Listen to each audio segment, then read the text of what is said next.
শরতের আকাশে যখন সাদা মেঘ ভেসে যায়, চারপাশে বাতাসে ভেসে বেড়ায় নতুন উৎসবের গন্ধ। নেত্রকোনায় সেই উৎসবের ডাক এখনো স্পষ্ট।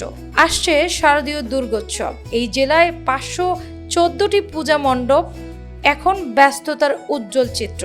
সকাল থেকে গভীর রাত পর্যন্ত প্রতিমা গড়ার টানটান উত্তেজনা ভেসে আসছে প্রতিটি গলিতে। খড়কাঠ ও সুতা দিয়ে কাঠামো তৈরি করে তোলা হচ্ছে দেবী মূর্তির অবয়ব। তারপর মাটি দিয়ে ফুটিয়ে তোলা হচ্ছে দুর্গা, লক্ষ্মী, সরস্বতী ও কার্তিকের রূপ। শেষ হয়েছে মাটির কাজ, আর তুলির প্রথম আঁচড়ে রঙিন হয়ে উঠছে প্রতিটি মূর্তি। শিল্পীরা জানালেন, মাটি, রং ও সুতা সবকিছুর দাম বেড়ে গেছে, তাই প্রতিমার দামও এবার একটু বেশি। সর্বনিম্ন 20,000 থেকে শুরু করে লাখ টাকার উপরেও প্রতিমা বিক্রি হচ্ছে। তবুও চাহিদা কমেনি। তাদের হাতে মাটির গন্ধ, রঙের স্পর্শ যেন মিলেমিশে তৈরি করছে এক অনন্য সৃজন যাত্রা। এই কাজে পুরুষদের পাশাপাশি নারী ও শিশুরাও সহযোগিতা করছে, যেন পুরো সমাজ মিলে একসাথে গড়ে তুলছে উৎসবের রূপকথা। এই বছর ফার্স্টটা বানাইছে, মাটির কাম শেষ, আমরা রং দিলাম। চাহিদা বলা হচ্ছে, পূজা নিরাপত্তায় আছে। আমরা দুর্গা পূজা রং টং শেষ করে যেখান থেকে আমরা ডেলিভারি বাইনা রাখছি সেখানে ডেলিভারি দিব। আমাদের এবছরও শারদীয় দুর্গা পূজা আসছে, মাটির কাজ শেষ, রঙের কাজও চলছে। আশা করি আমরা এবারও প্রতিবারের ন্যায় জাঁকজমকপূর্ণভাবে দুর্গাপূজাটি সম্পন্ন করতে পারবো।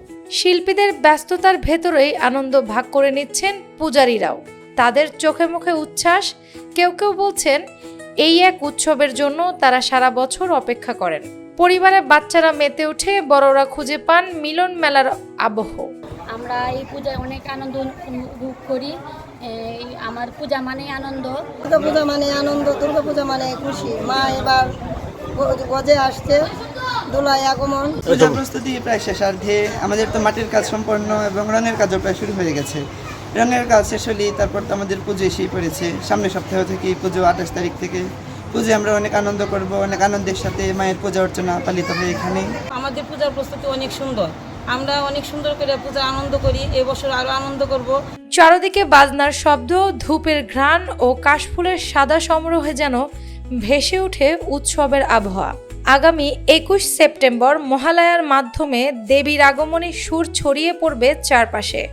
এরপর 28 সেপ্টেম্বর মহাষষ্ঠী থেকে শুরু হয়ে টানা 5 দিন পূজা চলবে। বিজয়া দশমীর বিসর্জনের দিনে মিশে যাবে আনন্দ ও বিষাদের রং।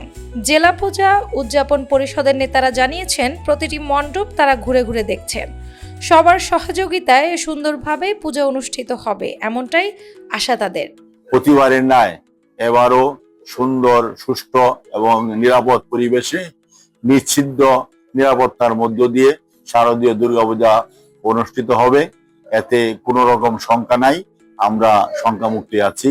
এদিকে নিরাপত্তা নিশ্চিত করতে কঠোর প্রস্তুতি নিয়েছে প্রশাসন। পুলিশ জানায়, প্রতিটি মণ্ডপে নজরদারি থাকবে, সিসি ক্যামেরা বসানোর নির্দেশ দেওয়া হয়েছে। অনলাইনে থাকবে সার্বক্ষণিক মনিটরিং। সাদা পোশাকের গোয়েন্দারাও মাঠে কাজ করবে।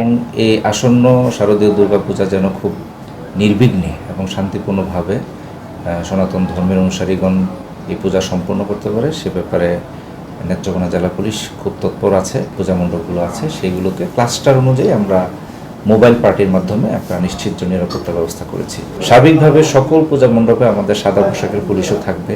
জেলা প্রশাসকও জানালেন, মণ্ডপ ও প্রতিমা তৈরির স্থানে টহল চলছে নিয়মিত। সনাতন ধর্মাবলম্বীদের যে সবচেয়ে বড় উৎসবটি অত্যন্ত শান্তিপূর্ণভাবে এবং সুষ্ঠুভাবে সম্পন্ন হয়।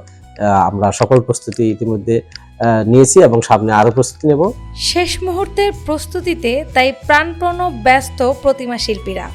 আর নেত্রকোনার মানুষ বিশ্বাস করেন, প্রশাসনের কড়া নিরাপত্তা ও শিল্পীদের অক্লান্ত পরিশ্রম মিলিয়ে এবারের দুর্গোৎসব হবে আনন্দঘন, নিরাপদ ও স্মরণীয়। অ্যানি আক্তার, বাংলা বাজার পত্রিকা।